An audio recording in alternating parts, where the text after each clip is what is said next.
বিজেপির সাংসদরা মতুয়ার বিরুদ্ধে কথা বলে মতুয়াকে ভয় দেখাচ্ছে কে? শান্তনু ঠাকুর, অসীম সরকার। বাংলায় কে বলেছিল এসআইআর ঘোষণা হওয়ার আগে যে 1 কোটি লোকের নাম বাদ যাবে?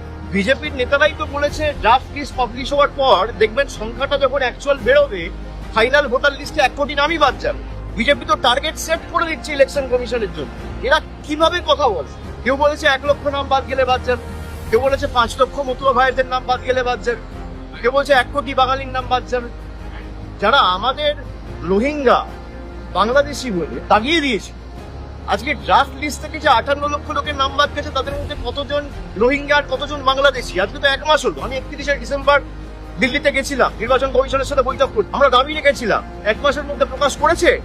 জায়গায় জায়গায় বাঙালিদের বাংলাদেশি বলে দাগিয়ে দিয়ে আমাদের ভাষা, আমাদের সংস্কৃতি, আমাদের কৃষ্টিকে অপমানিত করা, আমাদের ভাষাকে অস্বীকার করা, আমাদের মনীষীদের অপমান করা, এ তো বিজেপি করেছে।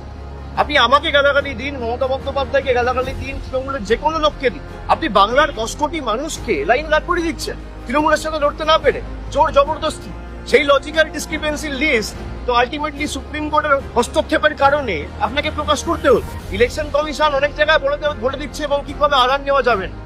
আরে যারা লজিক্যাল ডিসক্রিপেন্সি কেসে রাখছে তারা তো ম্যাপ, তাদের নাগরিকত্ব নিয়ে তো কোনো প্রশ্ন নেই। তাহলে আধারটাকে তো আপনাকে আইডেন্টিটি প্রুফ হিসেবে গণ্য করতে হবে, মান্যতা দিতে হবে। আমরা তো এটাই প্রথম দিন থেকে বলে আসছি।